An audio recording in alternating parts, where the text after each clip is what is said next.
नमो भगवते वासुदेवाय। ओम नमो भगवते वासुदेवाय। ओम नमो भगवते वासुदेवाय। हरे कृष्णा। तो आज एक एक्साइटिंग न्यूज से मैं स्टार्ट करने वाली हूँ। सबसे पहले तो ये बताना चाहती हूँ कि पिछले कुछ समय से सेशंस मैं ही ले रही हूँ और प्रभु जी नहीं ले पा रहे हैं क्योंकि वो जयपुर गए हुए हैं। उनकी मदर की तबीयत ठीक नहीं है थोड़ी, सो वो वहाँ हैं और मम्मी पापा के साथ ही हैं और हेल्प कर रहे हैं, उन्हें थोड़ी सेवा में है, इसीलिए वो सेशंस नहीं ले पा रहे हैं रेगुलरली। तो प्लीज प्रे कीजिएगा और हम लोग भी प्रे कर रहे हैं कि उनकी तबीयत जल्दी ठीक हो जाए और सब नॉर्मलाइज हो जाए। वो भी भक्त है, चैंटिंग करती हैं, सेवा करती हैं और फास्ट रखती हैं एकादशी का, भागवतम पढ़ रही हैं, भगवत गीता के सेशंस अटेंड करती हैं। सो आप सभी की प्रेयर्स चाहिए कि वो जल्दी से ठीक हो जाए और फिर हमारे साथ क्लासेस अटेंड कर सकें और पार्टिसिपेट कर सके सभी एक्टिविटीज में। दूसरी न्यूज ये है कि गीता महोत्सव, जैसे मैंने कहा बहुत से उत्सव चल रहे हैं, तो 14 दिसंबर गीता महोत्सव के रूप में मनाया जाएगा। दैट वाज द डे शुक्ल एकादशी, जो उस मंथ में जो शुक्ल एकादशी आती है, जो फर्स्ट 15 डेज में जो फर्स्ट एकादशी आती है, 11th डे जो है, दैट इज 14 दिसंबर। उस दिन भगवान ने भगवत गीता कही थी अर्जुन से कुरुक्षेत्र में। तो गीता महोत्सव एक बहुत बड़ा उत्सव है जो हम सभी मनाते हैं एंड कोशिश करते हैं उस पूरे मंथ में, दिसंबर मंथ में, कि हम ज्यादा से ज्यादा भगवत गीता का वितरण करें, ज्यादा से ज्यादा भगवान की ये जो वाणी है, भगवान के जो शब्द है, ये जो सॉन्ग है भगवत गीता, जो भगवान का ये जो सॉन्ग है, उसको ज्यादा से ज्यादा घरों तक पहुंचाएं। क्योंकि ये बात हम कई बार सुन चुके हैं और एक्सपीरियंस कर चुके हैं कि Bhagavad Gita is like an atom bomb. थोड़ी अजीब सी एनालॉजी लगेगी, but yes, it is a book, it is a granth, it is Krishna himself speaking and it is like an atom bomb. तो भगवत गीता हर घर में होनी बहुत जरूरी है।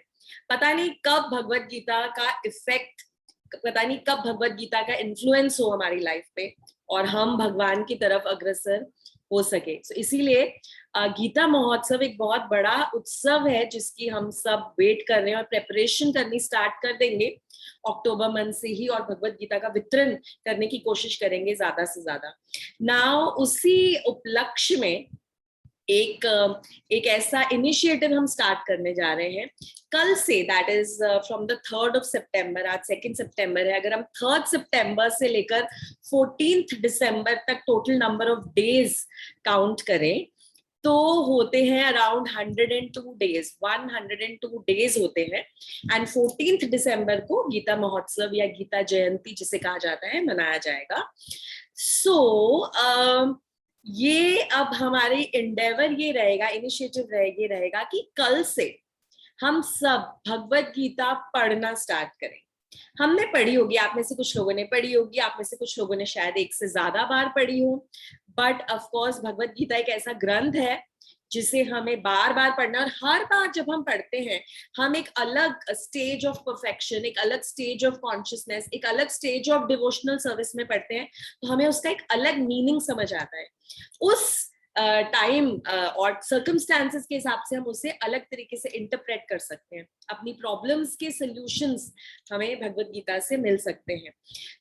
हमारा इनिशिएटिव यह है कि कल से 3rd सितंबर से लेके 14 दिसंबर तक एवरी डे हम 7 वर्सेस पढ़े भगवत गीता की, starting from chapter 1, starting from introduction. Actually we can start from introduction tomorrow. So tomorrow we can read the introduction part of Bhagavad Gita जो कि काफी लंबा है, एंड फिर 4 सितंबर से हम 7 वर्सेस हर रोज हम पोस्ट कर दिया करेंगे कौन से वर्सेस हमें पढ़ने हैं, और हम कोशिश करें कि पूरे दिन में हम वो जो 7 श्लोक हैं वो पढ़े भगवत गीता में से, वो श्लोक पढ़े जो संस्कृत में लिखा हुआ है, उसकी वर्ड टू वर्ड मीनिंग जो श्रील प्रभुपाद ने इतनी मेहनत से लिखे हैं, उसके बाद उसका ट्रांसलेशन और उसका पर्पट। श्रील प्रभुपाद के जो पर्पट्स हैं उसमें श्रील प्रभुपाद की एनर्जी, उनका ब्लड, उनकी डिवोशनल सर्विस झलकती है। He is the man who transformed all our lives. He is the saint जिन्होंने ये कहा कि मैं इतने सारे देशों में भ्रमण इसलिए कर रहा हूँ, 24 घंटे में भ्रमण करता हूँ, और 14 साल तक उन्होंने भ्रमण किया, और उन्होंने कहा मैं भ्रमण इसलिए कर रहा हूँ ताकि आपको अलग अलग लोकों में जो 14 ब्रह्मांड है उसमें आपको ट्रैवल नहीं करना पड़े। तो श्रील प्रभुपाद ने 70 साल की उम्र में यूएस जाकर वहां के हिप्पीज को भगवत गीता का ज्ञान दिया, ताकि हम उनसे इन्फ्लुएंस होके हम अपनी जो रूट्स हैं, अपनी जो वैदिक जो संस्कृति है उससे कनेक्ट कर सके। और इतनी मेहनत की उन्होंने एक ऐसे उम्र में जब सब रिटायर होकर घर पर बैठ जाते हैं। सो इट इज हमारा ये कर्तव्य बनता है, श्री प्रभुपाद की of course 125th birth anniversary है, प्लस गीता महोत्सव है, तो हम हर रोज 7 श्लोक पढ़े, हर रोज वो 7 श्लोक पढ़े, एंड बाय द टाइम हम गीता महोत्सव तक पहुंचेंगे हम पूरी भगवत गीता पढ़ चुके होंगे। एंड आई विल रिक्वेस्ट कि जब हम पोस्ट करें और जिस भी समय पर आप वो श्लोक पढ़ लें तो आप अपडेट दें अपने ग्रुप पर कि I have read these chapters, I have read these shlokas. आप प्लीज ये अपडेट करें, क्योंकि आपकी अपडेट से जरूर ऐसे दूसरे भक्त होंगे जो इंस्पायर होंगे पढ़ने के लिए। तो प्लीज ये छोटे से इनिशिएटिव में, इनिशिएटिव छोटा है पर बहुत महत्वपूर्ण इनिशिएटिव है, आप हमारा साथ दीजिए। कल हम इंट्रोडक्शन पढ़ेंगे भगवत गीता का, अपने अपने घर पे अपने अपने टाइम पे हम इंट्रोडक्शन पढ़ेंगे, और परसों से हम वर्सेस पढ़ना स्टार्ट करेंगे ताकि 14 दिसंबर तक हम पूरी भगवत गीता पढ़ लें। और भगवत गीता क्यों पढ़ें, भगवत गीता क्यों पढ़ें, हम इस क्लास में क्यों आ रहे हैं और क्यों इंपॉर्टेंट है भगवत गीता पढ़ना? ऑफ कोर्स हमने सुना है Bhagavad Gita is the manual of our life. कोई भी हम अप्लायंस खरीदते हैं उसके लिए उसका मैनुअल पढ़ना बहुत जरूरी होता है, ताकि हम उसे गलत तरीके से यूज ना करें। तो हमें ये जो मटेरियल बॉडी दी गई है, जिसे लेकर हम इस दुनिया में आए हैं, भौतिक जगत में आए हैं, उसका मैनुअल है Bhagavad Gita. It is the solution to all our problems, all our problems. उसमें हर क्वेश्चन का आंसर है, पर जब तक हम पढ़ेंगे नहीं हम ये समझ नहीं पाएंगे। इसलिए भगवत गीता पढ़नी जरूरी है। कोई टेंशन, कोई दुख, कोई भी स्ट्रेस हो, कोई भी फ्रस्ट्रेशन हो, भगवत गीता पढ़ने से आप सुखी हो सकते हैं, आपको परम आनंद की अनुभूति हो सकती है। और ये सिर्फ क्लेम्स नहीं है, हम पढ़ेंगे तो हम रियलाइज करेंगे कि इसमें कितना ट्रुथ है। भगवत गीता के बारे में, गीता महात्म्य, भगवत गीता के बारे में बहुत से ऐसे वर्सेस लिखे गए हैं पुराणों में जो भगवत गीता की ग्लोरीज को डिस्क्राइब कर रहे हैं। एक ऐसा वर्स है जहां कहा जा रहा है कि गीता शास्त्रम इदम पुण्यम, गीता शास्त्रम इदम पुण्यम, ये पठेत पयता पुमान, ये पठेत पयता पुमान, विष्णोर पदम अवापनोति, विष्णोर पदम अवापनोति, भय शोक आदि वर्जिता। गीता शास्त्रम इदम पुण्यम, गीता एक ऐसा शास्त्र है जो एब्सोल्युटली प्योर है, और जो भी इस शास्त्र को पढ़ता है वो भी प्यूरिफाई हो जाता है, वो भी एकदम शुद्ध हो जाता है। ये पठेत पयता पुमान, जो भी इस शास्त्र को पढ़ते हैं या सुनते हैं, विष्णोर पदम अवापनोति, उन्हें भगवान श्री कृष्ण के, श्री विष्णु के जो चरण है उनको वो अचीव कर सकते हैं, उनको वो पा सकते हैं। भय शोक आदि वर्जिता, एंड भय शोक, लैमेंटेशन, हैंकरिंग, ये जो हमें हमेशा फ्रस्ट्रेशन होता है, ये चाहिए था पर ये मिला नहीं, डर लगता है, हम हमेशा एक ऐसे डर में जीते हैं, मोहित हो जाते हैं बहुत सारी चीजों से, इल्यूजन में रहते हैं, हैंकर करते रहते हैं, ये चाहिए वो चाहिए, फिर जब वो नहीं मिलता, एक्सपेक्टेशंस पूरी नहीं होती तो लैमेंट करते हैं, दुखी होते हैं। भगवत गीता पढ़ने से इन सभी अनर्थों से हम मुक्त हो जाते हैं, ऐसा पुराणों में कहा गया है। भगवत गीता पढ़ने से हमें वैकुंठ की प्राप्ति होती है। वैकुंठ एक ऐसा लोक जहाँ पे बिल्कुल कुंठ नहीं है, बिल्कुल भी कोई भी चिंता, कोई भी फियर, कोई भी डिप्रेशन, कोई भी फ्रस्ट्रेशन नहीं है। हमें वैकुंठ की प्राप्ति हो सकती है भगवत गीता पढ़ने से। और एक एग्जाम्पल ऐसा देते हैं हमारे आचार्य कि जब पेड़ होता है, बहुत बड़ा एक पेड़ है, पेड़ को काट के अगर आप खाएंगे ना तो उसमें से मिठास नहीं आएगी, उसके जड़ों को काट के आप खाएंगे उसमें से कोई मिठास आपको नहीं आएगी, उसकी टहनियों को काट के आप खाएंगे बिल्कुल मीठा नहीं लगेगा। पर अगर आप उसके फल को तोड़कर खाएंगे फॉर एग्जाम्पल एक मैंगो ट्री ले लें, तो अगर आप उस मैंगो को तोड़कर खाएंगे उस ट्री पे से, तो उसमें से बहुत रस की अनुभूति होगी, आम रस तो सुनते ही मुंह में पानी आ जाता है। इसी तरह से महाभारत जो कि मेन हमारा एपिक है, उसको पढ़कर सुनकर हमें इतने सुख की अनुभूति नहीं होती जितनी हमें उसका जो रस है भगवत गीता, उसका जो फ्रूट है भगवत गीता, उससे पढ़कर हमें जितने परम आनंद की अनुभूति होती है। उसी तरह जिस तरह से गन्ने के रस को जब हम बहुत सारा उबालते हैं, उसको कुक करते हैं, तो उससे हमें गुड़ मिलता है, और गुड़ जो है वो गन्ने के रस से भी ज्यादा मीठा होता है। उसी तरह से भगवत गीता वो एसेंस है, वो फ्रूट है, वो जूस है हमारे सभी शास्त्रों का, जो पढ़ना हमारे हमारे जीवन के लिए, स्पेशली एक ह्यूमन बीइंग के जीवन के लिए बहुत बहुत बहुत महत्वपूर्ण है। इनफैक्ट आचार्य ये भी कहते हैं कि जिस तरह से वेदों की उत्पत्ति भगवान के श्वास से हुई, भगवान ने ब्रीथ किया और वेदों की उत्पत्ति हुई और वो ब्रह्मा जी तक पहुंची, तो वेदों की उत्पत्ति तो भगवान के श्वास से हुई, उनकी ब्रीदिंग से हुई, पर भगवत गीता की उत्पत्ति भगवान के खुद के स्वयं के लिप से हुई है, उनके मुख से हुई है। तो इससे मीठा क्या हो सकता है जो भगवान के मुख से निकला हो, भगवान श्री कृष्ण के मुख से निकला हो। और हमारे पास होते हुए भी भगवत गीता का ज्ञान, भगवत गीता का शास्त्र होते हुए भी हम उसे पढ़ते नहीं। हम दूसरे शास्त्रों को पढ़ना, टीवी देखना, ओटीटी प्लेटफॉर्म्स पे डिफरेंट वेब सीरीज देखना, मूवीज देखना, उसको देखना प्रेफर करते हैं, उसको समझना, उसमें टाइम व्यस्त करना प्रेफर करते हैं। तो हमें इन उत्सवों से, इस टाइम से, इस ऑस्पिशियस टाइम से एटलीस्ट ये समझना है कि क्या गोल है हमारे लाइफ का। एंड अब ये गोल है हमारे पास, वी हैव 102 डेज, जिसमें से हम एक दिन कल इंट्रोडक्शन पढ़ेंगे भगवत गीता का, और बाकी के जो 101 डेज हैं, हम 700 श्लोक है भगवत गीता को, कि जिनको डिवाइड करके हर रोज 7 श्लोक पढ़ेंगे। It's not that difficult, 24 hours में हम इतना टाइम तो निकाल ही सकते हैं कि हम 7 श्लोक पढ़े भगवत गीता के। और आप वो अचीवमेंट लेवल सोचिए, जब गीता महोत्सव के दिन, गीता जयंती के दिन आप पूरी भगवत गीता पढ़ चुके होंगे, तो फिर आप कितनी कन्विक्शन से भगवत गीता का प्रचार करेंगे दूसरे भक्तों में, दूसरे लोगों में, अपने ऑफिसेज में, अपने फैमिलीज में, अपने रिलेटिव्स में, अपने फ्रेंड्स में।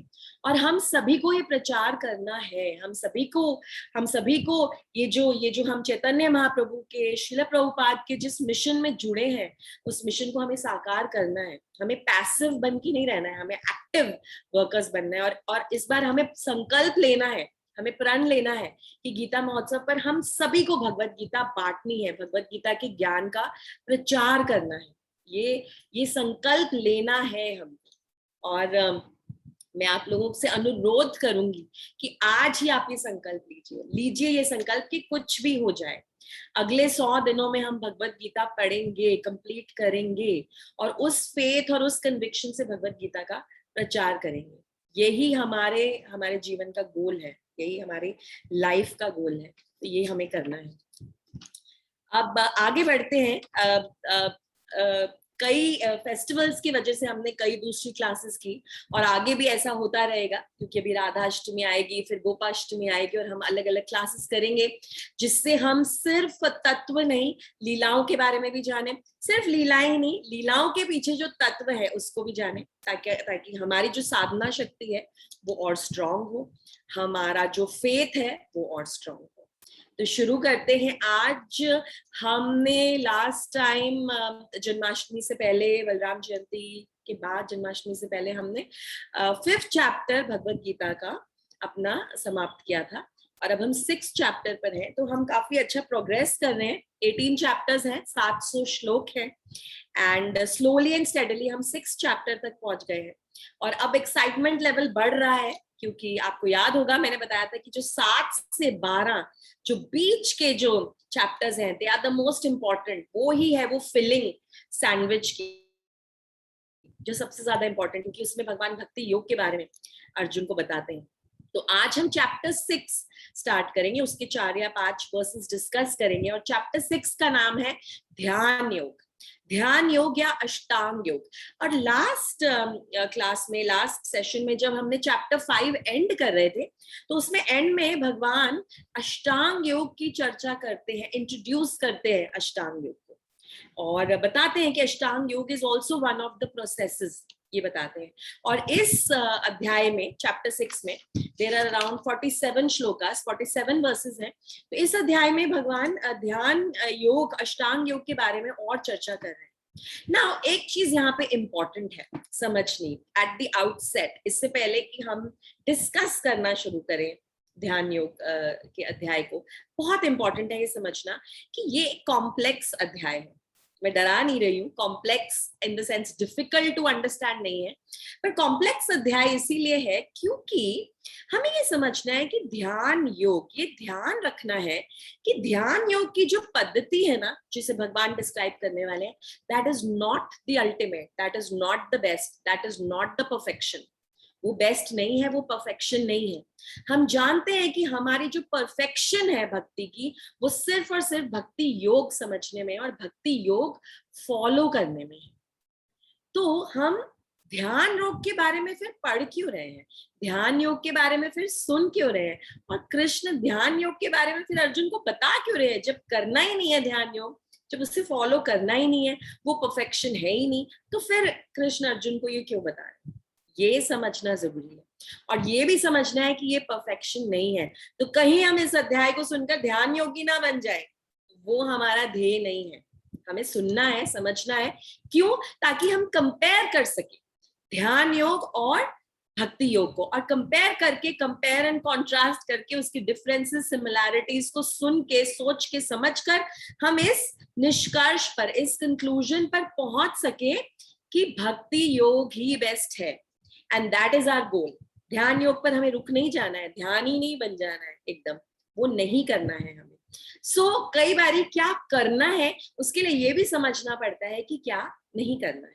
तो इसीलिए भगवान की जो अलग अलग जो प्रोसेसेस हैं भगवान समझा रहे हैं, पर शील प्रभुपाद जिन्होंने हमें कृष्ण दिए, एक्चुअली जिन्होंने हमें भक्ति दी, शील प्रभुपाद से पहले कृष्ण नाम सभी जानते थे, विष्णु को जानते थे, ब्रह्मा महेश को जानते थे, पर भक्ति, डिवोशनल सर्विस के बारे में किसी को कुछ पता नहीं था। भक्ति घर घर में, देश देश में ले जाने वाले श्रील प्रभुपाद हैं, अपनी बुक्स के द्वारा, अपने टेम्पल्स के द्वारा। बहुत मेहनत की श्रील प्रभुपाद ने, एंड श्रील प्रभुपाद ने क्या किया है, Bhagavad Gita as it is, Bhagavad Gita यथारूप जिसे हम पढ़ रहे हैं, जिसमें श्रील प्रभुपाद के पर्पट्स हैं, उनकी डिस्क्रिप्शन है, उनका एक्सप्लेनेशन है, उसमें आप देखेंगे हर अध्याय में, हर पर्पट में प्रभुपाद भक्ति योग की बात करते हैं। बार बार भक्ति योग को तो लाते ही हैं, उसे हैमर कर रहे हैं हमारे इस ब्रेन में, हम जैसे बद्ध जीवों के ब्रेन में हैमर कर रहे हैं कि भक्ति योग ही हमारी लाइफ का परफेक्शन है। इसीलिए यहाँ पर प्रभुपाद इस अध्याय में भी, हालांकि अध्याय का नाम ध्यान योग है, पर हर पर्पट में श्रील प्रभुपाद भक्ति योग से कंपैरिजन करते हैं ध्यान योग का, या भक्ति योग को मेंशन करते हैं, ताकि हमें याद रहे कि हमें भक्ति करनी है। अगर हम, हालांकि हम स्टार्ट अभी वर्स 1 से करेंगे, पहले श्लोक से करेंगे, पर मैं जा रही हूं सबसे पहले लास्ट श्लोक पर, जो 47वां श्लोक है इस अध्याय का। उसके पर्पट में श्रील प्रभुपाद कहते हैं, लास्ट श्लोक में 6.47 के पर्पट में श्रील प्रभुपाद कहते हैं, भक्ति योग सभी योगों की परिमिति है, सभी योगों में टॉप मोस्ट है भक्ति योग। इसीलिए बता रहे हैं, अगेन वार्निंग दे रहे हैं कि भक्ति योग ही सबकी टॉप मोस्ट है, आप ध्यान योगी मत बन जाए। कई बार ऐसा होता है ना कि हम कोई चर्चा में होते हैं, कोई डिबेट में, कोई कॉन्वर्सेशन में, कोई बातचीत चल रही है, ऑफिस में कोई मीटिंग चल रही है, या फ्रेंड्स में कोई बातचीत चल रही है, और बात चल रही है और हम बीच में वो कॉन्वर्सेशन छोड़कर कहीं चले जाते हैं, किसी ने हमें बुला लिया या कोई फोन आ गया और हम चले जाते हैं, तो हम वहीं तक समझ पाते हैं जहां तक हमने सुना। उसके बाद वो डिबेट या वो कॉन्वर्सेशन किस लेवल तक पहुंची, किस निष्कर्ष पे पहुंची, किस कंक्लूजन पर पहुंची, हम उसको मिस कर देते हैं। तो ऐसा ही है यहाँ पर, हमें मिस नहीं करना है, we don't have to miss the point. हमें याद रखना है कि हम ध्यान योग के बारे में समझ रहे हैं, पढ़ रहे हैं, आइडेंटिफाई करने की कोशिश कर रहे हैं सिम्टम्स, बट हमें करना भक्ति योग ही है। ये यहाँ पर श्रील प्रभुपाद समझाने की कोशिश कर रहे हैं।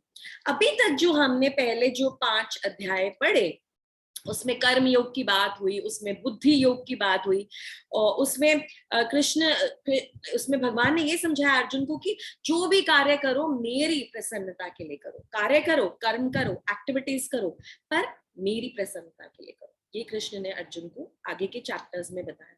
यहाँ पर आगे के अध्याय में भगवान ने सांख्य योग की भी बात की है, किस तरह हम एनालाइज करते हैं, मैटर और स्पिरिट के बीच में डिफरेंशिएट करते हैं, क्या मैटर है, क्या स्पिरिट है, आत्मा क्या है, शरीर क्या है, इसके बारे में काफी डिटेल में भगवान ने चर्चा की है।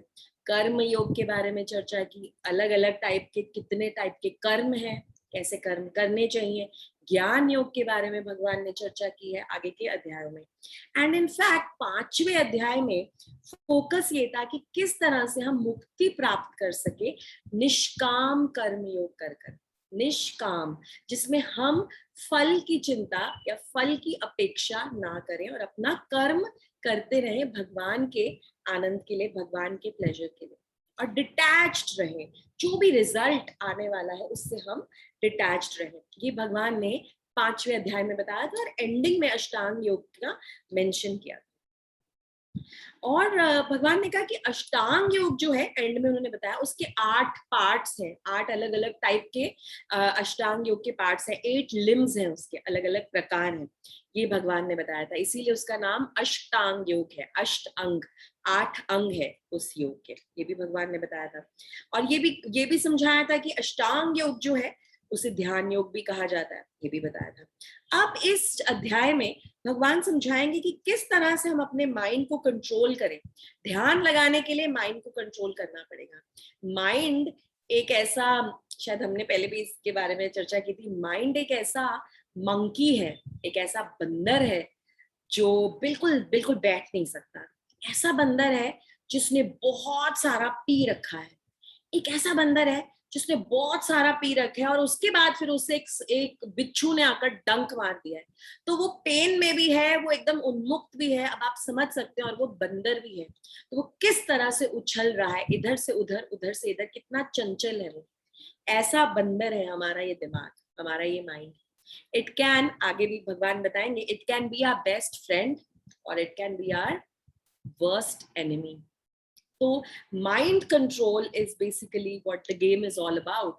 एंड इस ध्यान योग पद्धति में भगवान समझाएंगे इस माइंड को कंट्रोल कैसे किया जाए, और क्या अलग अलग डेस्टिनेशंस हैं भक्ति योग तक पहुंचने के, ये भी भगवान यहाँ पर बताएंगे। सो फर्स्ट वर्स अगर आप देखें, अगर आप पहला श्लोक देखें ध्यान योग चैप्टर का, जिसमें 47 वर्सेस है, पहला श्लोक अगर आप देखें, उसमें भगवान बता रहे हैं, अनाश्रितः कर्म फलम कार्यम कर्म करोति यः स सन्यासी च योगी च न निरग्नि चक्रियः। भगवान यहाँ बता रहे हैं कि अपने कर्मों के फलों से जो अनाश्रित है, अनासक्त है, अनअटैच्ड है अपने कर्मों के फलों से, एंड वो इस तरह से काम करता है जैसे वो एकदम सन्यासी हो, सन्यास ले लिया हो उसने, वो ही असली योगी है। वो योगी नहीं है जो हमेशा यज्ञ करता है पर कोई भी कर्म नहीं करता। यहाँ भगवान समझा रहे हैं कि योगी असली में है कौन, सन्यास का क्या मतलब है, योग का क्या मतलब है, ये भगवान यहाँ पर सबसे पहले श्लोक में ये समझाने की कोशिश कर रहे हैं। बोल रहे हैं अपने कर्म फल के प्रति हमें अनासक्त रहना है, वो ही योगी है, वो ही सन्यासी, और एक्चुअली वो ही भक्त है। भक्त वो है जो कर्म फल की चिंता नहीं करता।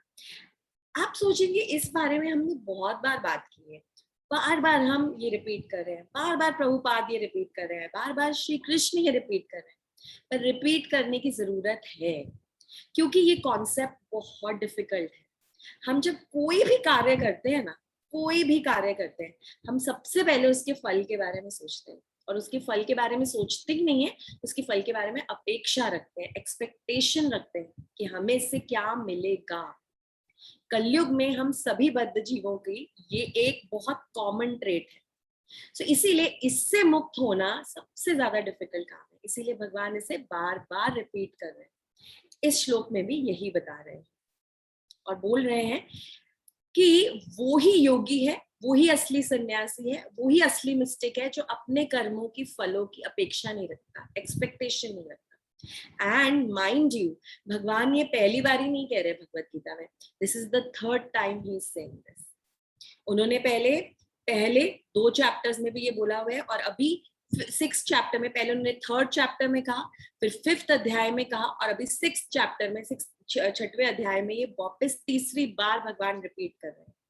क्या कह रहे हैं कि कर्म करना छोड़ना नहीं है, कर्म के फलों की आसक्ति को छोड़ना है, अटैचमेंट को छोड़ना है, कि अब मैंने ये कर तो लिया, इसमें मुझे क्या रिजल्ट मिलेगा, क्या रिजल्ट मिलेगा, I am waiting for the result, not only waiting, I want what kind of result I am waiting for, that the kind of result that I want, मुझे वो ही चाहिए, तो हम उसकी एक्सपेक्टेशन रखते हैं।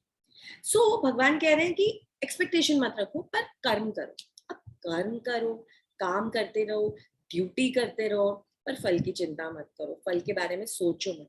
तो फिर हम ये जो काम है इसको कौन सी कॉन्शियसनेस में करेंगे? कुछ तो सोच के करेंगे ना इस काम को, कुछ तो गोल होगा हमारा, कुछ तो पर्पस होगा, क्या सोच के हम ये काम करेंगे? फिर ऐसे ही तो हम कोई काम करेंगे नहीं, कोई ना कोई पर्पस, कॉन्शियसनेस, गोल कुछ तो रहेगा। तो किसके लिए करेंगे ये भी हमें सोचना है। तो भगवान कह रहे हैं सब कुछ मेरे लिए करो, तो सब कुछ मेरे लिए करो, मेरा स्मरण करो, हमेशा मुझे सेंटर में रख के अपने सारे कर्म करो, और फल की चिंता मत करो। तो सन्यासी, योगी, भक्त, यहाँ पे ये सिनोनिमस वर्ड्स हैं। Sannyasi is equal to yogi is equal to bhakta is equal to pure Krishna devotee. ये जो लोग हैं सभी, सन्यासी, योगी, डिवोटी, भक्त, ये जो लोग हैं ये फल की अपेक्षा नहीं रखते, डिटैचमेंट से अपना सारा कार्य करते हैं। अनाश्रित कर्म फलम, कर्म फल से अनाश्रित, एकदम उससे अलग, उससे अनासक्त रहते हैं। और यहाँ पर कह रहे हैं इस श्लोक में निराग्रणी न च अक्रिया, कहा जा रहा है कि वो जो हर रोज यज्ञ करता है, जो अग्नि जलाता है, वेदों में ऐसा लिखा गया था कि हर रोज यज्ञ करना चाहिए, तो वो जो हर रोज यज्ञ करता है, वो जो हर रोज यज्ञ करता है, सिर्फ वो योगी नहीं है, सिर्फ वो योगी नहीं है, वो इंसान योगी है जो अपने कर्म तो करता है, यज्ञ करता है, ड्यूटी करता है, प्रिस्क्राइब ड्यूटीज करता है, पर उसके फल की चिंता नहीं करता। सिर्फ अपने ड्यूटीज छोड़ देने से, सिर्फ एक गुफा में जाके बैठ जाने से, सिर्फ हिमालय की चोटी पर जाकर बैठ जाने से, सब कुछ छोड़ देने से एक सन्यासी या योगी नहीं कहलाया जा सकता। वो मिस्टिक या योगी नहीं है, वो जिसने ये सारे अपने कर्म छोड़ दिए वो योगी नहीं है। इनफैक्ट वो भक्त जो रोज मंदिर जाता है, घंटी बजाता है, भगवान के दर्शन करता है, खो जाता है भगवान के दर्शन में, प्रभुपाद कहते हैं, श्री कृष्ण कहते हैं कि वो उस योगी से हायर एलिवेटेड पोजीशन पर, हायर एलिवेटेड पोजीशन पे, क्योंकि जो योगी सब कर्म छोड़कर गया है वो उस प्योरिफाइड पोजीशन पे अभी पहुंचा नहीं है। जो अपने पत्नी, बच्चे, अपना घर बार, अपने सारे कार्य को छोड़ के गया है, एक्चुअली शास्त्रों में लिखा है कि वो अपनी 5 और पत्नियों को साथ लेकर जा रहा है। अपनी भौतिक पत्नी को तो छोड़कर जा रहा है, पर 5 अपनी इंद्रियों को साथ लेकर जा रहा है, जो उसकी 5 पत्नियां हैं, जिससे वो अभी प्यूरिफाई हुआ नहीं है, उस इंद्रिय तृप्ति से वो ऊपर उठा नहीं है, पर वो जाकर एक गुफा में, पहाड़ पर जाकर बैठ रहा है। तो हमें इससे बहुत सांत्वना मिलनी चाहिए, हमें इससे बहुत इंस्पिरेशन मिलनी चाहिए, बहुत प्रेरणा मिलनी चाहिए कि हम इस भौतिक जगत में रहते हुए, गृहस्थ होते हुए, अपनी फैमिली के साथ रहते हुए, सारे अपनी रिस्पॉन्सिबिलिटीज निभाते हुए भी भक्ति किस तरह से सुंदर तरीके से कर सकते हैं। ऑलवेज थिंकिंग ऑफ कृष्णा, हमेशा कृष्ण का स्मरण करें और उन्हें सेंटर में रखिए हर एक्टिविटी के। हर कार्य करने से पहले, हर स्टेप उठाने से पहले पूछे, विल दिस प्लीज कृष्णा, क्या कृष्णा खुश होंगे इस मेरे कार्य करने से? अगर खुश होंगे तो जरूर, definitely go ahead and do it. पर अगर आपका मन आपको समझाता है कि नहीं, कृष्ण इन चीजों से खुश नहीं होंगे, तो वो उन एक्टिविटीज को हम अवॉइड करें। That is the simplest form, that is भक्ति योगा। ये भक्ति योगा हमें श्रील प्रभुपाद समझा रहे हैं। यहाँ पर ये भी समझा रहे हैं कि अष्टांग योग जो है, अष्टांग योग जो ध्यान योग है, उसके जो 8 लिम्स हैं, 8 लिम्स के बारे में भी अभी भगवान बात करेंगे, वो हमारे इस मन को और हमारी जो 5 इंद्रियां हैं उनको वश में करने के लिए है। But it is very very difficult. कलयुग में बहुत डिफिकल्ट है इंद्रियों को वश में करना, अपने मन को वश में करना, क्योंकि एक तो हम बद्ध जीव हैं, हम मोहग्रस्त हैं, इल्यूजन में है, पूरी नॉलेज हमें है नहीं।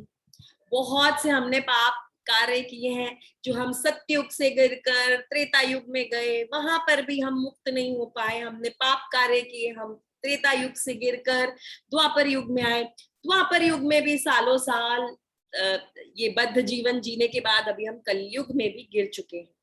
और कलयुग में तो जो धर्म के जो 4 पैर हैं वो ही टूट चुके हैं, जो धर्म के पैर टूट चुके हैं। और अब फिर हम ये बद्ध जीव अपने पिछले कर्मों का जो रिएक्शंस है उनको उनको ढोते हुए, उनको फेस करते हुए हम आगे बढ़ रहे हैं, इस जीवन को जी रहे हैं।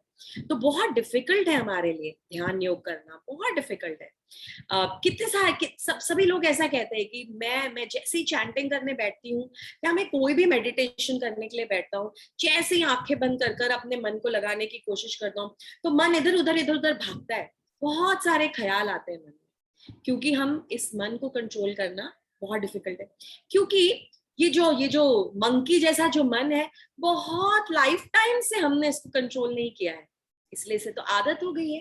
तो हमें बहुत स्लोली साधना कर भक्तों के एसोसिएशन में पढ़कर, सुनकर, श्रवण कर उसे धीरे धीरे ट्रैक पर लाना है, धीरे धीरे उसे हमें से भक्ति के पथ पर लाना है, ये यहाँ पर समझा रहे हैं। और बोल रहे हैं भगवान की चिंता मत करो, वैराग्य में मत जाओ कि मैं सब छोड़ दूंगा, मैं सब छोड़ के अब तो सिर्फ भक्ति करूंगा, ऐसा मत सोचो।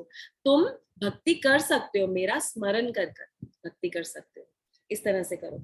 एंड भगवान ये भी समझा रहे हैं कि मुझे पता है, श्रील प्रभुपाद बता रहे हैं कि कलयुग में अनासक्त होना अपने कर्म फलों से काफी इम्पॉसिबल टास्क है, काफी इम्पॉसिबल टास्क है। पर एक ही तरीका है जिससे हम अनासक्त हो सकते हैं, और वो है भक्ति का पथ।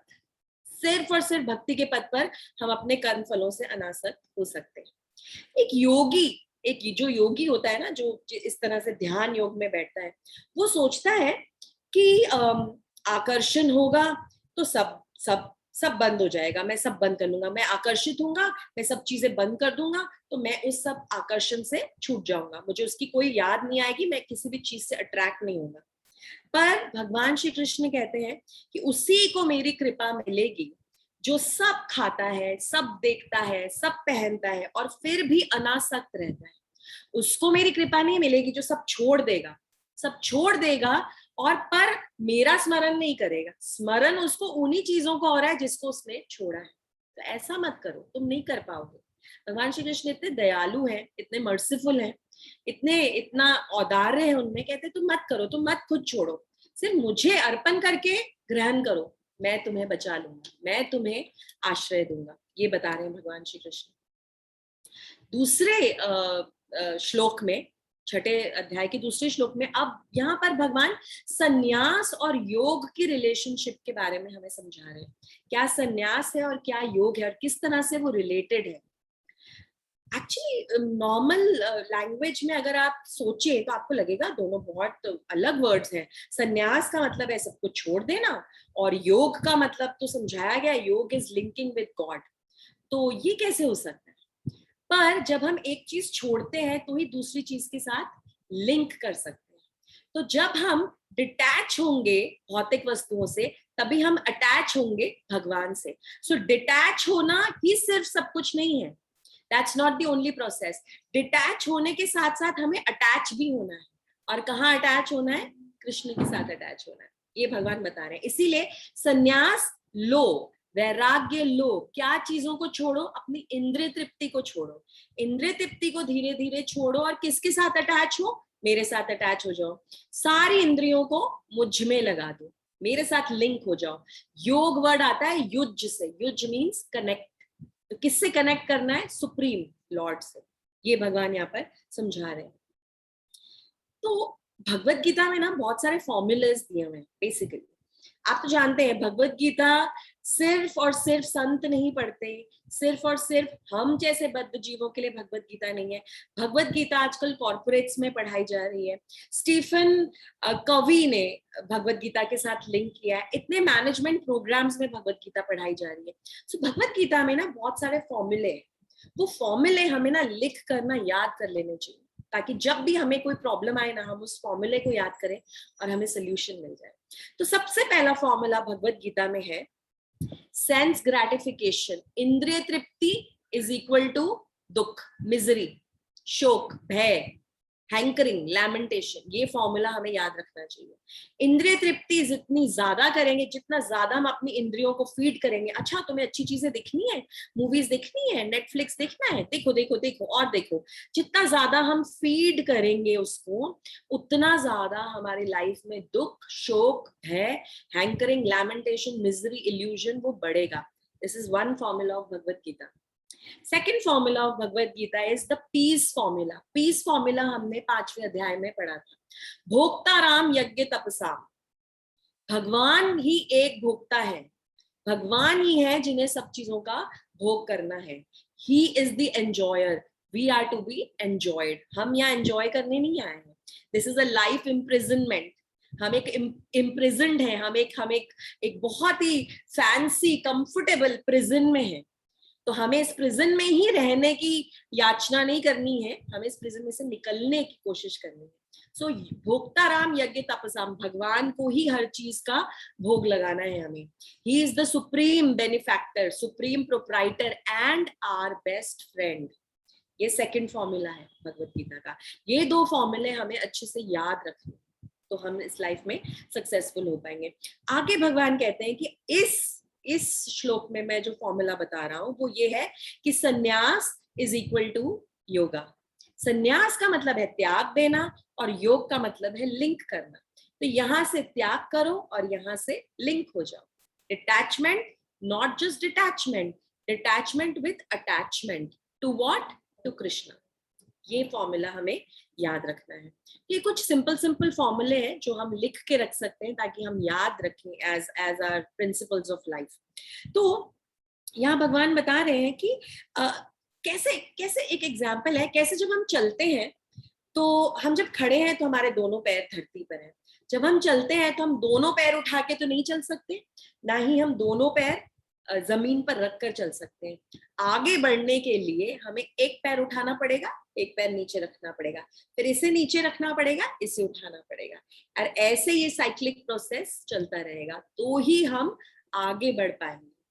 दोनों पैर रखकर हम आगे नहीं बढ़ पाएंगे, दोनों पैर हवा में रखकर भी हम आगे नहीं बढ़ पाएंगे। तो ये एग्जाम्पल से श्रील प्रभुपाद समझा रहे हैं कि इसी तरह से हमें इन जिन चीजों को छोड़ना है, फिर उन्हीं इंद्रियों को हमें भगवान से लिंक कर देना है। सिर्फ हम ये बोले, योगीज के साथ क्या डिसएडवांटेज है, वो क्या करते हैं, वो इंद्रिय तृप्ति से तो हटना चाहते हैं, सोचते हैं हम किसी के बारे में नहीं सोचेंगे, पर एक्चुअली वो कोशिश ये करते हैं कि किसी इंद्रिय वस्तु के बारे में ना सोचे। पर सबसे बड़ा प्रॉब्लम है कि वो कृष्ण से लिंक नहीं होते। वो जब मेडिटेट करते हैं तो वो कृष्ण के बारे में स्मरण नहीं करते, वो और मिस्टिक सिद्धियों के बारे में स्मरण करते हैं। इसीलिए bhakti yogis are the top most on the ladder. ज्ञान योगी और ध्यान योगी से भी ऊपर है भक्ति योगी, क्योंकि जब वो मेडिटेट करते हैं, जब वो स्मरण करते हैं, जब वो कार्य करते हैं, जब वो अपनी लाइफ जीते हैं, तो हमेशा कृष्ण को सेंटर में रखते हैं, कृष्ण कॉन्शियस एक्टिविटीज करते हैं। दूसरा एग्जाम्पल देते हैं प्रभुपाद कि होता क्या है ना कि हम हमेशा जब इंद्रिय तृप्ति की चीजें ऑब्जेक्ट्स को यूटिलाइज करते हैं ना, तो हम उनसे अटैच हो जाते हैं। नहीं, ये खाना तो मुझे अच्छा लगता है, ये बहुत अच्छा लगता है, ये तो सामने आता है ना तो मैं अपने आप को कंट्रोल ही नहीं कर सकता, ये मेरे सामने मत लाना, मैं नहीं कंट्रोल कर पाऊंगा, मुझे तो खाना ही पड़ेगा। ये मूवी ना मुझे बहुत अच्छी लगती है, टीवी से मैं बहुत अटैच्ड हूँ, इस चीज से मैं बहुत ज्यादा अटैच्ड हूँ, ये मेरे सामने आ जाता है ना तो मैं छोड़ नहीं सकता। हम ना कैसे बंध जाते हैं, जैसे वो बैल को एक किसान होता है ना, वो कैसे उसे हाँकता है, कैसे उसके नॉस्ट्रिल्स में रस्सी बांध देता है और उसे हाँकता है, कैसे वो बैल फिर वो किसान के हिसाब से ही चलता है, वैसी हमारी हालत हो जाती है। ये जो इंद्रिय तृप्ति की वस्तुएं है ना, वो हमें चलाती है, ये सेंस ऑब्जेक्ट्स हमें चलाते हैं और हम उनसे बंध जाते हैं। जैसे एक शिप होता है ना, शिप या बड़ी सी बोट होती है, उसको जब स्टेशन करना होता है, जब उसे रोकना होता है, तो उसमें एंकर डालना पड़ता है नीचे पानी के सी बेड में या रिवर बेड में या जो भी जहां पर भी वो है उसके बेड में वो एंकर डालना पड़ता है। एक हुक जैसा एंकर होता है, वो नीचे जाके जमीन पर धंस जाता है, तब वो शिप या बोट हिल नहीं पाती।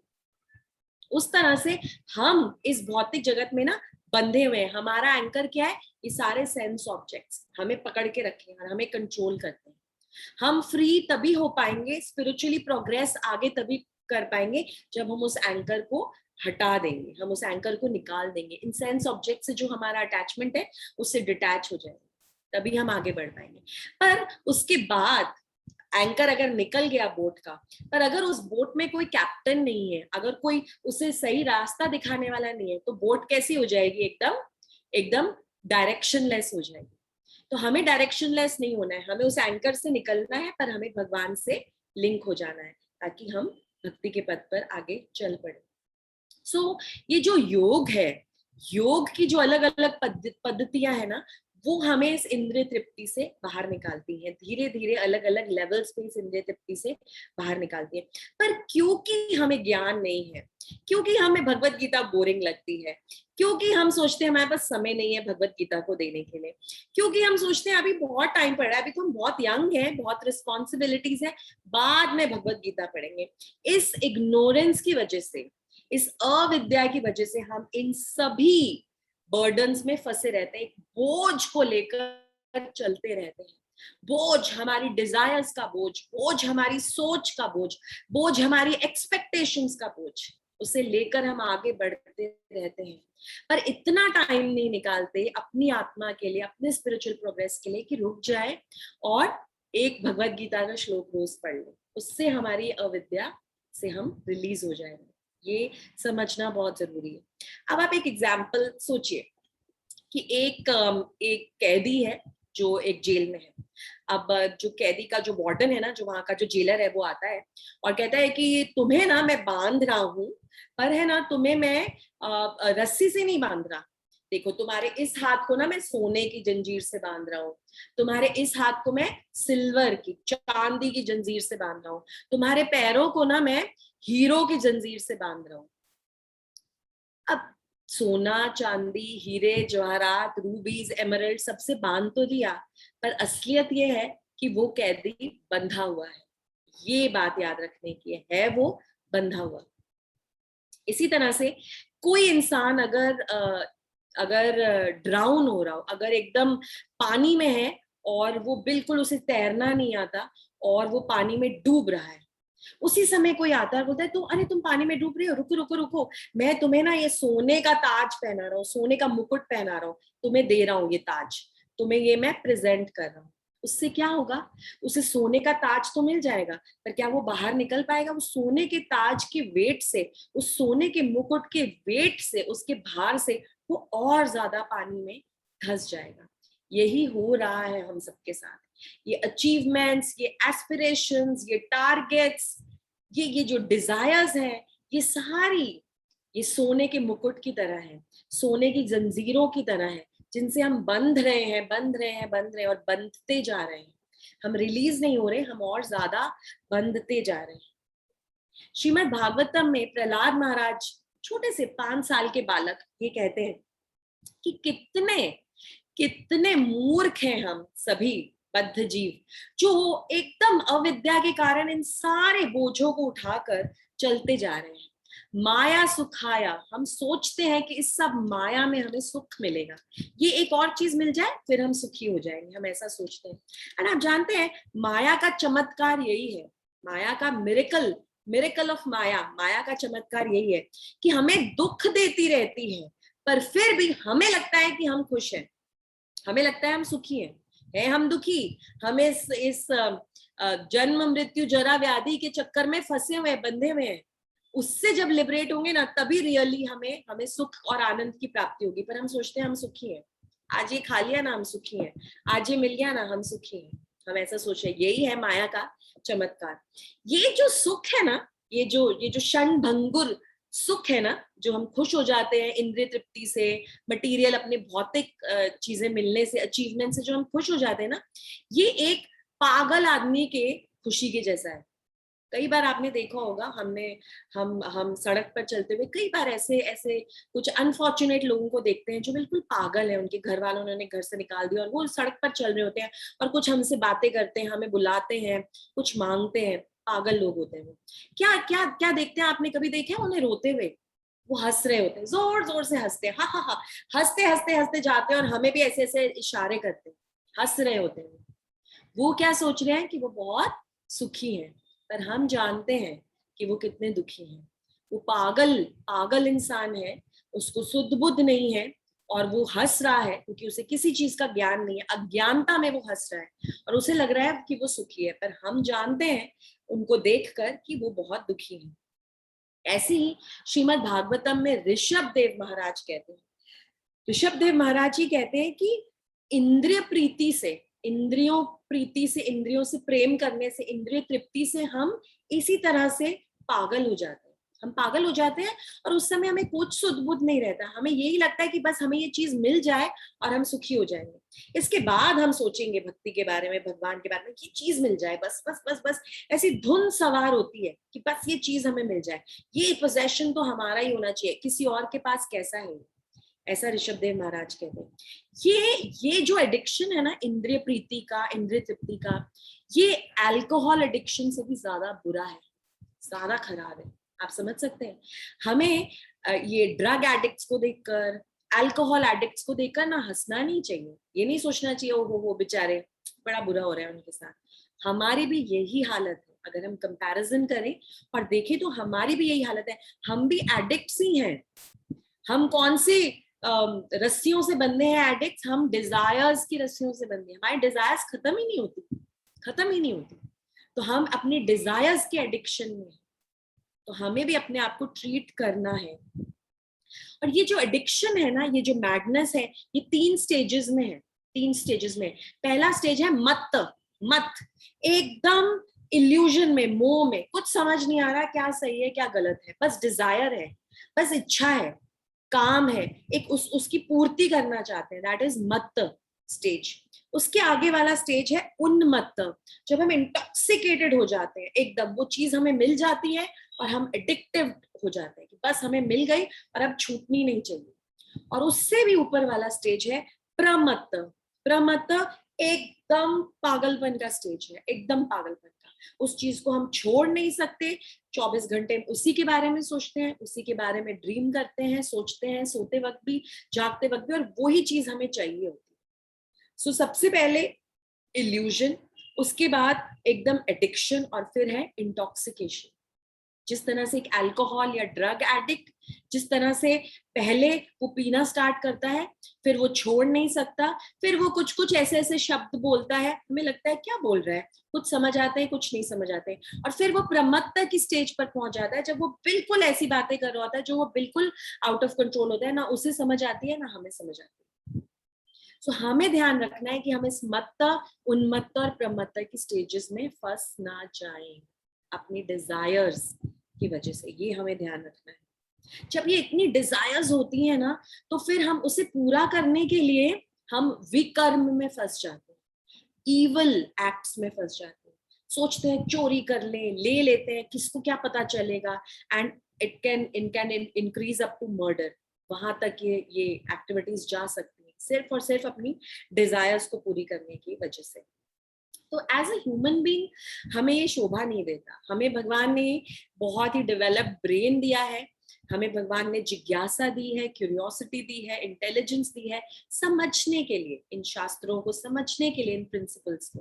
तो इसीलिए हमें ये करना बहुत जरूरी है, और इन बर्डन्स को हटाना बहुत जरूरी है, इन बेड़ियों को तोड़ना बहुत जरूरी है, डिजायर्स की बेड़ियां, इंद्रिय प्रीति की बेड़ियां, इंद्रिय तृप्ति की बेड़ियां, इन सबको हमें तोड़ना है। इसीलिए हमें इनका त्याग करना है और योग करना है। तो संन्यास भी लेना है और योगी भी बनना है, और उसको हम पूरा कर पाएंगे सिर्फ और सिर्फ भक्ति से।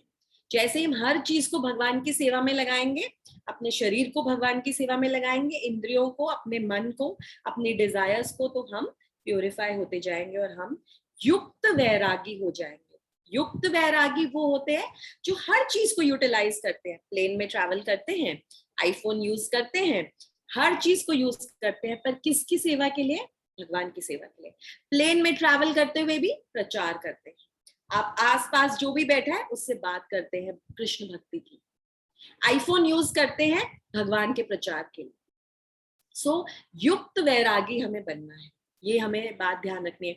आप जानते हैं अब हमारा इंटेंशन कैसा हो गया है धीरे धीरे, कि हम कहीं भी जाते हैं, किसी भी सोशल गेट टुगेदर में, किसी भी गैदरिंग में, तो हमारा एम यही रहता है कि वहां हम जाएं और जब भी हमें समय मिले तो हम भगवान का प्रचार करें, भगवान के नाम का प्रचार करें, कृष्ण भक्ति का प्रचार करें। इसीलिए हम ऐसी चीजें धारण करते हैं, कंठी माला पहनते हैं, तिलक धारण करते हैं, इस तरह की चीजें धारण करते हैं जिससे लोग हमें क्वेश्चंस पूछें, अट्रैक्ट हो इन चीजों से और हम उन्हें बताएं। ये बहुत जरूरी है। अब मैं कई बार सोचती हूँ, कल मैं एक छोटे से एक शूट के लिए गई थी, जहां पर कुछ फ्रेंड्स हैं और वो कुछ प्रमोशनल शूट कर रहे थे, और उनको एक उसमें एक रोल में एक हाउसवाइफ का भी एक रोल था। तो उन्होंने मुझे बोला, आप बिलीव नहीं करेंगे, जब मैं वहां जा रही थी मैं पूरे समय यही सोच रही थी कि यंगस्टर्स हैं, एकदम यंग लोग होंगे, 25 to 30 की एज में, and I will go and talk to them about Krishna consciousness. मैं कृष्णा बुक लेके गई, प्रभुपाद की बुक्स लेके गई, भगवत गीता लेके गई, and in between the shots I was talking to them about it. So this is what is Krishna consciousness. हमेशा भगवान का स्मरण करें। Of course हम उसकी बहुत पहली स्टेज पर हैं अभी, पर इतना समझना भी हमारे लिए बहुत इंपॉर्टेंट है, और हम ऐसे ही आगे इसमें बढ़े तो हम युक्त वैरागी बने। एंड प्रभुपाद यहाँ पे हमें वार्निंग देते हैं कि युक्त वैरागी बनना, फाल्गु वैरागी मत बनना। What is the meaning of Falgu Vairagi now? यहाँ पे श्रील प्रभुपाद समझा रहे हैं। एक्चुअली फाल्गु एक रिवर है, एक नदी है जो बिहार में है, एंड वो कैसी है, वो बहुत मिसलीडिंग है। ऐसा दिखता है उसे देखकर कि पूरी मिट्टी है, पर एक्चुअली मिट्टी के नीचे पानी है। आप सोचकर अगर सोचे कि ये मिट्टी, और अगर उस सैंड पर जाकर अपना पैर रखें तो आप नीचे पानी में चले जाते हैं। इसे कहा जाता है फल्गु, फल्गु नदी है, तो इससे वर्ड आता है फल्गु वैराग्य। ऐसा शो मत करो कि भगवान के लिए कर रहे हो, एक्चुअली वो सारी चीजें यूज करो भगवान की सर्विस में। ये बताते हैं फल्गु वैराग्य इज फॉल्स रिनंसिएशन। तो जिसमें हम वैरागी तो बनना चाहते हैं, दिखाना चाहते हैं लोगों को हमने सब छोड़ दिया है, सब छोड़ने वाले हैं, हमें कुछ नहीं चाहिए, पर हम उसमें भगवान का स्मरण नहीं करते, उसे भगवान की सेवा में नहीं लगाते। दैट इज फल्गु वैरागी। हमें फल्गु वैरागी नहीं बनना है, हमें युक्त वैरागी बनना है। एंड श्री प्रभुपाद एक और चीज बोलते हैं कि जो भक्त होते हैं ना, वो इतने बिजी हो जाते हैं भगवान की सेवाओं में, भगवान के बारे में सुनने में, सोचने में, पढ़ने में, कि उनके पास अपनी डिजायर्स के लिए समय ही नहीं होता, समय ही नहीं होता, वो इतने बिजी हो जाते हैं। तो श्रील प्रभुपाद यही एग्जाम्पल देते थे कि बिजी हो जाओ, इतना श्रवण कीर्तन स्मरण, मंदिर जाओ, कीर्तन अटेंड करो, हाउस प्रोग्राम्स करो, पढ़ो, प्रचार करो, इतना करो कि तुम्हारे पास समय ही ना हो। समय होगा तो तुम टीवी देखोगे ना, समय होगा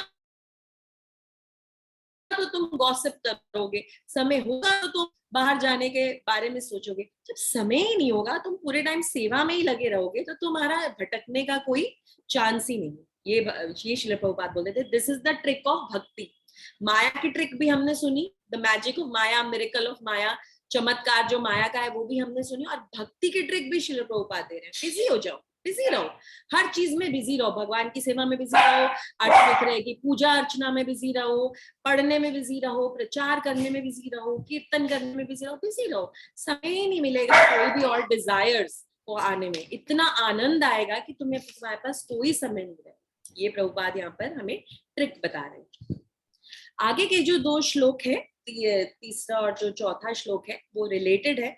यहाँ पर भगवान योगा की स्टेजेस बता रहे हैं, योगा की स्टेजेस बता रहे हैं, और बोले हैं कि हर योगा की स्टेज में भी 2 स्टेजेस होती हैं, 2 लेवल्स होते हैं। एक स्टेज बता रहे हैं अरुरुक्षु, योगा रुक्षु स्टेज, जो कि बिगिनिंग स्टेज है, एकदम बिगिनर, जो एकदम अभी कनेक्ट हुए हैं भगवान के साथ। और जो एडवांस्ड स्टेज है, जिसमें आप समाधि में चले जाते हो और सिर्फ भगवान के बारे में ही स्मरण करते हो, दैट इज योगा रूढ़ स्टेज। ये 2 स्टेजेस के बारे में भगवान बता रहे हैं, योगा रुक्षु और योगा रूढ़ स्टेज। और यहाँ पे यहाँ पे प्रभुपाद एक्सप्लेन कर रहे हैं कि जो योगा है ना, linking with the supreme Lord, ये एक लैडर की तरह है, एक सीढ़ी की तरह है। सीढ़ी क्या करती है, हमें नीचे से ऊपर ले जाती है, ये है कार्य सीढ़ी का। इसी तरह से योगा भी हमें नीचे से ऊपर ले जाता है। कहाँ से, नीचे से कहाँ से ऊपर ले जाता है, एक ऐसे भाव से जहां हम बिल्कुल इम्प्योर है, अपने डिजायर्स, अपने अपने जो अपने जितनी भी हमारी इच्छाएं हैं उसमें जकड़े हुए हैं, वहां से हमें धीरे धीरे एक एक ह्यूमन बीइंग के, एक जीव के लेवल पर लाता है, जहां हमें समझ में आता है हम जीव हैं, हमें सबके साथ काइंड रहना चाहिए, हमें सबके साथ स्नेह से, प्रेम से व्यवहार करना चाहिए, हमें किसी का बुरा नहीं करना चाहिए। सबसे पहले स्टेज से फिर योगा हमें इस ह्यूमन बीइंग के लेवल पर लाता है। ह्यूमन बीइंग के लेवल पर लाने के बाद फिर हमें आध्यात्मिक लेवल पर ले जाता है, जिसमें हम अपनी आत्मा की ग्रोथ के बारे में सोचते हैं। ये योगा की अलग अलग लैडर्स हैं और इसके अलग अलग प्रोसेसेस हैं, जिसमें कर्म कांड है, कर्म योगा है, सकाम कर्म योग है, निष्काम कर्म योग है, ज्ञान योग है, अष्टांग योग है, ध्यान योग है जहां हम अभी है, और फिर हम आगे बढ़ते हैं भक्ति योग पे जो टॉप मोस्ट है। तो योगा भी एक सीढ़ी की तरह है और इस हर योग में, ध्यान योग, अष्टांग योग, कर्म योग में, हर में दो टाइप के परफॉर्मर्स होते हैं। एक है योगारूढ़ जो घुसते ही, योगारुक्षु जो घुसते ही फर्स्ट स्टेज पर है, और फिर जैसे जैसे हम उसमें परफेक्शन करते जाते हैं हम योगारूढ़ बनते जाते हैं, हम उसके आगे बढ़ जाते हैं। जैसे जब आपको सपोजिंग 5th फ्लोर पे जाना है एक बिल्डिंग के, और आप सीढ़ियों से जा रहे हैं, तो आप जा तो 5th फ्लोर पे रहे हैं, पर जैसे जैसे आप सीढ़ी चढ़ते हैं, आप अभी बेसमेंट से चढ़ना शुरू हुए, आप ग्राउंड फ्लोर पर पहुंचते हैं। Okay, that is your 1 level. आप अभी कहाँ पहुंचे हैं, ग्राउंड फ्लोर पर। जा कहाँ रहे हैं, 5th फ्लोर। गोल है 5th फ्लोर, पर अभी पहुंचे हैं ग्राउंड फ्लोर पर। धीरे धीरे आगे बढ़ते हैं, एलिवेट हो जाते हैं। कहाँ एलिवेट हो जाते हैं, 1st फ्लोर।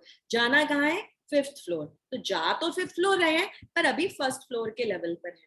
ऐसे ही ये अलग अलग योग पद्धतियां, वो अलग अलग स्टेप्स हैं, अलग अलग फ्लोर्स हैं। जाना हमें टॉप मोस्ट फ्लोर तक है, भक्ति योग के फ्लोर पर जाना है, पर अभी हम अलग अलग पद्धतियों को समझते हुए जा रहे हैं, ये रीइंफोर्स करते हुए कि यहाँ हमें रुकना नहीं है, ये हमारी मंजिल नहीं है। हमारी मंजिल है वो 5th फ्लोर, हमारी मंजिल है वो भक्ति योग, तो हमें यहाँ रुकना नहीं, ये हमें समझा रहे हैं। कई बार कुछ लोग कहते हैं ये योगा भक्ति ये सब ना सेंटिमेंटल लोगों का काम है, जो एकदम भाव वाले जो लोग हैं ना, उनका काम है ये। तो भाई इंटेलिजेंस यूज करो, लॉजिक यूज करो, समझो क्या करना चाहिए क्या नहीं करना चाहिए। एकदम इन चीजों में ना मत पड़ो, इंटेलिजेंस यूज करो, अष्टांग योग करो, समझो लॉजिक क्या है, समझो बॉडी का साइंस क्या है, और फिर ध्यान में जाओ। बट श्रील प्रभुपाद यहाँ बता रहे हैं कि नहीं, भक्ति योग ही हाईएस्ट स्टेज है, जिसमें साइंस और फिलॉसफी और सेंटिमेंट सब कुछ हो। फिलॉसफी और सेंटिमेंट्स का बैलेंस है भक्ति योग। तत्व, लीला और प्रेम, तत्व लीला जानकर हम प्रेम की तरफ बढ़ते हैं, ये प्रभुपाद यहाँ पर बता रहे हैं। और अष्टांग योग के जो अलग अलग स्टेजेस हैं वो बता रहे हैं। अष्टांग योग के 8 स्टेजेस हैं। यम नियम, पहले 2 स्टेजेस हैं, यम और नियम, डूज एंड डोंट्स। कुछ भी करने से पहले हमें जानना चाहिए कि हमें क्या करना है और क्या नहीं करना है। सो डूज एंड डोंट्स है यम और नियम, अष्टांग योग के 2 पार्ट्स। उसके आगे बढ़ते हैं तो आसन हम जानते हैं, वेरियस पोजीशंस जिसमें हम बैठते हैं, इस आसन में बैठो, उस आसन में बैठो, ताकि अपने जो प्राण वायु है उसको हम अलाइन कर सके, बैलेंस कर सके। उसके बाद आता है प्राणायाम, अपनी ब्रीदिंग को कंट्रोल करना, ब्रीदिंग के प्रोसेस को कंट्रोल करना। फिर आता है प्रत्याहार जिसमें हम अपनी डिजायर्स को कंट्रोल करते हैं, ना ज्यादा खाएं, ना ज्यादा सोएं, ना ज्यादा पिएं, हर चीज बैलेंस में करें। ये सारे अष्टांग योग के अंग हैं। हम सिर्फ आसन और प्राणायाम के बारे में जानते हैं, जिन योगा क्लासेस में हम जाते हैं वहां पर आसन कराया जाता है, प्राणायाम बताया जाता है, पर यम नियम, उसके आगे प्रत्याहार, उसके आगे हम बढ़ते हैं धारणा की तरफ। धारणा जिसमें हम अपने माइंड को फोकस करते हैं, मेडिटेट करते हैं, और जितना हमारा माइंड एब्जॉर्ब होता जाता है, धारणा के बाद हम आते हैं ध्यान पर, एक्चुअल मेडिटेशन, और ध्यान के बाद आती है समाधि, टोटल एब्जॉर्प्शन। पर अगर इन सभी अंगों में श्री कृष्ण का स्मरण नहीं है तो it is not useful at all. ये सभी अंग यूजफुल तभी हैं जब श्री कृष्ण का स्मरण हो इनके साथ। तो ये भगवान यहाँ पे बता रहे हैं, और ये कह रहे हैं कि अब चौथे श्लोक में ये बता रहे हैं कि किस तरह से जो योगा रूढ़ स्टेज है, जो एकदम एडवांस स्टेज है, एडवांस समाधि वाली स्टेज है, जब यम नियम का भी आप फॉलो कर रहे हैं, प्रत्याहार का फॉलो कर रहे हैं, ज्यादा खा नहीं रहे, ज्यादा पी नहीं रहे, बैलेंस्ड है, अपनी प्राण वायु को बैलेंस कर लिया, माइंड को फोकस कर लिया, मेडिटेटिव पोज में बैठे हैं और एकदम समाधि में एब्जॉर्ब्ड है। पर किस में एब्जॉर्ब्ड है? उन श्री कृष्ण में एब्जॉर्ब्ड है जिनका एक पर्सनल फॉर्म है, जो बहुत अट्रैक्टिव है, जो बहुत सुंदर है। वो है योगा रूट स्टेज, वो योगा रूट स्टेज है। एंड ऐसी स्टेज पर जब हम पहुंच जाते हैं तो हमें कुछ भी भोग करने से घृणा होने लगती है, डिसइंटरेस्टेड हो जाते हैं। डिसइंटरेस्टेड इसलिए हो जाते हैं क्योंकि हमें समझ आ जाता है कि एक्चुअली ये सब भोग करने से, ये सब एंजॉयमेंट के जितने भी तरीके हम यूटिलाइज करते हैं, यूज करते हैं, एंजॉय करते हैं, इससे हमें बहुत टेम्पररी हैप्पीनेस मिलती है, परमानेंट सुख तो मिलता ही नहीं है। परमानेंट सुख और शांति सिर्फ और सिर्फ भगवान की भक्ति में। इस योगा रूढ़ स्टेज में, अष्टांग योग की योगा रूढ़ स्टेज में हम ये समझ जाते हैं। तो यहाँ पर आज हम स्टॉप करते हैं, जो कि चौथा वर्ष है। तो हमने स्टार्ट किया ध्यान योग, अष्टांग योग, क्या उसके अलग अलग लिम्स हैं, संन्यास योग का क्या मतलब है, किस तरह से सेम है, डिटैचमेंट, अनअटैचमेंट, युक्त वैराग्य, फाल्गु वैराग्य, उसके बारे में हमने जाना, किस तरह से भगवत गीता में अलग अलग फॉर्मूले हैं, उसके बारे में हमने समझा। एंड ये भी हमने समझा, सुना, और प्लीज याद रखिएगा कि कल से हमें भगवत गीता पढ़नी है, ताकि अगले आने वाले जो 100 दिन हैं, जब तक हम गीता महोत्सव पहुंचते हैं, हम पूरी भगवत गीता को एक बार अच्छे से पढ़ लेंगे। एंड एक और लेयर इसमें ये है कि जब हम एक अध्याय फिनिश करेंगे, जैसे कुछ दिनों बाद जब हम श्लोक पढ़ लेंगे, फर्स्ट चैप्टर के अध्याय फिनिश करेंगे, तो हम उस अध्याय में से कुछ क्वेश्चंस, क्विज नहीं लेंगे, पर कुछ क्वेश्चंस, इंपॉर्टेंट क्वेश्चंस पोस्ट करेंगे ग्रुप पे, और वो आपके ऊपर है, आपको अपने टाइम में वो आंसर्स को लिखना है,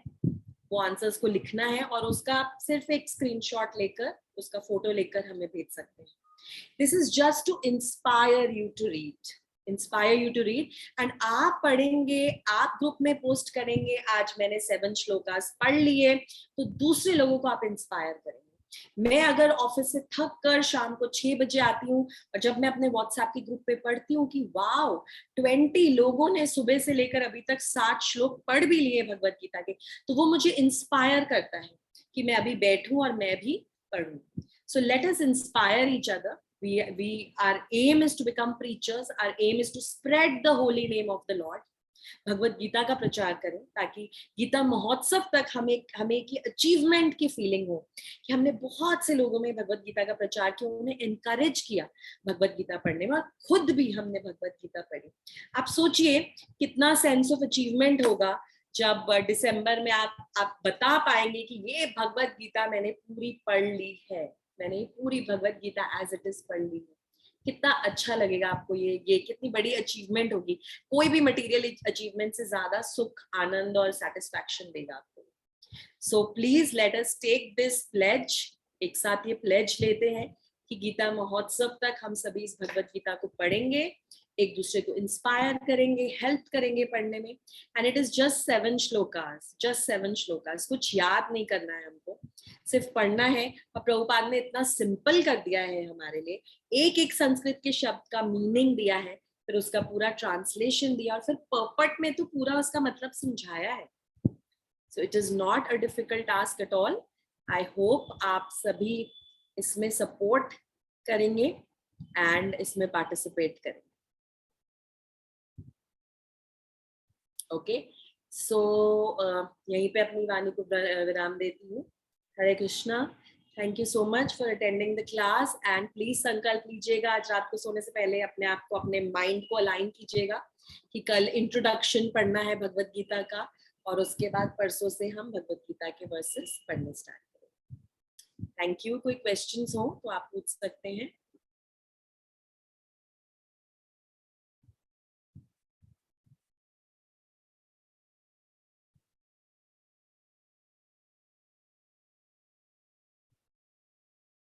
ओके, तो क्वेश्चन आया है कि भक्ति में आने के बाद हम टीवी, फूड, गोल्ड, कॉस्टली चीजों से तो डिटैच हो गए हैं, पर हम कोई भी मटेरियल रिलेशन से किस प्रकार डिटैच रह सकते हैं? वो व्यक्ति तो कोई भी हो सकता है, माता पिता, भाई बहन, फ्रेंड्स, इन सब से कैसे डिटैच्ड हो? Very good question. इन सब से कैसे हम डिटैच्ड हो? क्या करेंगे इन सब से डिटैच होने के लिए? हम इन सब से डिटैच होने के लिए हम सबको एनकरेज करेंगे भक्ति में आने के लिए। जब हमारे माता पिता, भाई बहन, हस्बैंड, बच्चे सभी कृष्ण कॉन्शियस होंगे, सभी भक्ति में हमारा साथ देंगे, श्रवणम, कीर्तनम, भगवान की सेवा करने में, अर्चना करने में, पूजा करने में, भगवान के लिए भोग बनाने में, अर्पण करने में, जब सब हमारा साथ देंगे तो सभी कृष्णा कॉन्शियस हो जाएंगे। जब सभी कृष्णा कॉन्शियस हो जाएंगे तो ये क्या हो गया? ये युक्त वैराग्य हो गया। हमने अपनी पूरी फैमिली को भगवान के भक्ति में लगा दिया। That is the easiest way of detachment. हम उनसे डिटैच भी हो गए और हम उनके साथ, कृष्णा के साथ अटैच भी हो गए। हमने उन्हें कृष्णा के साथ अटैच भी कर दिया। So that is a perfect example. Detachment plus attachment, युक्त वैराग्य हो गया वो। तो हमें अपने सारे फैमिली मेंबर्स के साथ यही करना है, सबको धीरे धीरे कृष्णा कॉन्शियस बनाना है। और सबको कृष्णा कॉन्शियस बनाने का सबसे सरल तरीका पहले भी हम डिस्कस कर चुके हैं, प्रसाद खिलाना। सबको प्रसाद खिलाना। आप भोग बनाइए, आप कुक करते हैं घर में, भोग बनाइए, भगवान का स्मरण करते हुए उनकी पसंद नापसंद के हिसाब से भोग बनाइए और फिर उस भोग को चढ़ाइए, भगवान को अर्पित कीजिए तुलसी पत्र डालकर। और फिर उसे अपने जब प्रसाद के साथ आप मिक्स कर देंगे, खाने के साथ मिक्स कर देंगे, सारा प्रसाद बन जाएगा और फिर सबको खिलाएंगे। धीरे धीरे सभी कृष्ण कॉन्शियस हो जाएंगे। That is the best way to be detached from them and attached to Krishna. I hope या मेरा आंसर समझ में आया होगा आपको। और कोई क्वेश्चन?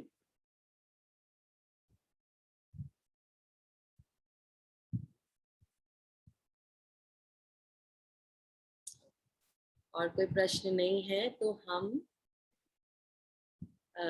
स्टॉप करते हैं यहीं पर। कल से हम मैसेज डालेंगे। अनम्यूट,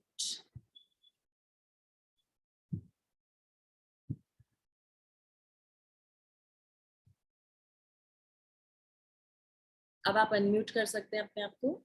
ओके मैम, हरे कृष्णा मैम। अच्छा मैम, मुझे ये पूछना था, आपने जैसे बताया कि हमें मीन्स हर एक सेंटर में कृष्णा भगवान को रखना चाहिए और फिर वो काम करना चाहिए। तो बहुत बार क्योंकि हम लोग भी इतने प्योर नहीं है, तो हमें वो कैसे थॉट्स आएगा कि ये बहुत बार होता है कि हम अपनी सेल्फ मतलब स्वार्थ के हिसाब से सोच लेते हैं, अच्छा ये काम हम कर रहे हैं तो शायद हाँ ये कृष्ण भगवान ने हाँ कहा होगा, चलो कर लेते हैं। तो मतलब वो सही और गलत कैसे होगा? मतलब रखेंगे हम कृष्ण भगवान को सेंटर में, लेकिन मीन्स किस तरह से करेंगे वर्क? तो किस तरह से हम समझ पाएंगे कि ये कृष्ण के अप्रूवल में है या नहीं, ये कृष्ण अप्रूव करेंगे या नहीं, है ना? यही क्वेश्चन है। कैसे हमें पता चलेगा? क्योंकि हम सोचते हैं हम तो सही बोल रहे हैं, हमें पसंद है तो ये काम तो सही है। तो ये हमें बताने वाली तीन सोर्सेज हैं, हमें बताने वाले कि ये चीज सही है कि नहीं, ये कृष्ण अप्रूव कर रहे हैं कि नहीं, या ये चीज कृष्ण को प्लेजर दे रही है कि नहीं।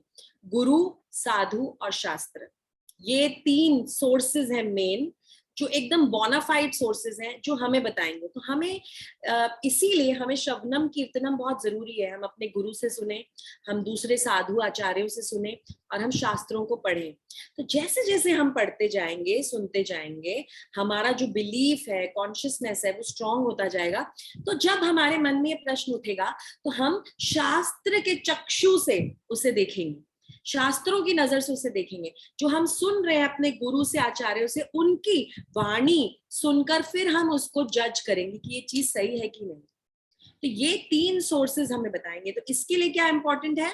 रोज यही इंपॉर्टेंट है, सुनना, श्रवण करना, हमारे गुरु क्या कह रहे हैं, शास्त्रों में क्या लिखा है, कौन से लेक्चर में क्या आचार्य क्या बोल रहे हैं, सुनना, notes banana.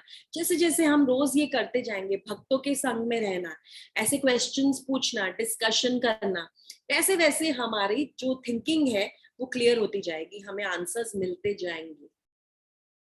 Right? Thank you. हाँ जी, और ये बहुत ही अच्छा है क्योंकि भगवत गीता एक्चुअली मेरी भी कंप्लीट नहीं हो पाती है, मतलब 4 चैप्टर से आगे मैं बढ़ ही नहीं पा रही हूँ। पर ये संकल्प कल से हम लेंगे तो मुझे लग रहा है सच में बहुत अच्छा स्टेप होगा हमारे लिए भी यस कि यस, कंप्लीट हम कर पाएंगे हम दिसंबर। कर पाएंगे, बिल्कुल बिल्कुल, क्योंकि हाँ हमें लगेगा कि सब पढ़ रहे हैं, हम अकेले नहीं है, और एक हाँ टारगेट है। और जब लोग पोस्ट करेंगे कि हमने पढ़ लिया है तो वो हमें मोटिवेट हाँ, करेगा मोटिवेट कर, कि कोई बिल्कुल। बात नहीं, टाइम नहीं है तो भी थोड़ा सा टाइम निकाल के पढ़ लेते हैं। हाँ जी, हाँ जी, यस, ओके, थैंक यू। हाँ जी, हरे कृष्ण। थैंक यू मैम, हरे कृष्णा। चलिए ठीक है, आज का सेशन यहीं पे फिनिश करते हैं। कल के मैसेज के लिए वेट कीजिएगा। भगवत गीता निकाल के रख लीजिए, नहीं है तो प्लीज बताइए, हम आपको पहुंचा सकते हैं। अपनी भगवत गीता बाहर निकाल के टेबल पे रख लीजिए और एक शेड्यूल बनाइए मेंटली कि सुबह उठ के आप क्या करने वाले हैं, कब भगवत गीता पढ़कर पढ़ने वाले हैं। 7 श्लोकास पढ़ने हैं। कल इंट्रोडक्शन पढ़ना है, इंट्रोडक्शन काफी लंबा है, इंट्रोडक्शन हमें पढ़ना है। जो समझ में नहीं आए उसे अंडरलाइन कीजिए, उसे अंडरलाइन कीजिए, हाईलाइट कीजिए। एंड डोंट थिंक, मैं पहले ऐसे सोचती थी कि इतनी अच्छी बुक है ये, एकदम तो शास्त्र है, भगवत गीता है, भगवान के समान है, इसमें मुझे कुछ लिखना नहीं है, बिल्कुल साफ होनी चाहिए ये बुक। नहीं, मैं गलत सोचती थी। इसमें सबसे ज्यादा लिखा होना चाहिए, सबसे ज्यादा एनोटेशंस होनी चाहिए, तभी तो हम इसको अच्छे से पढ़ के समझ पाएंगे।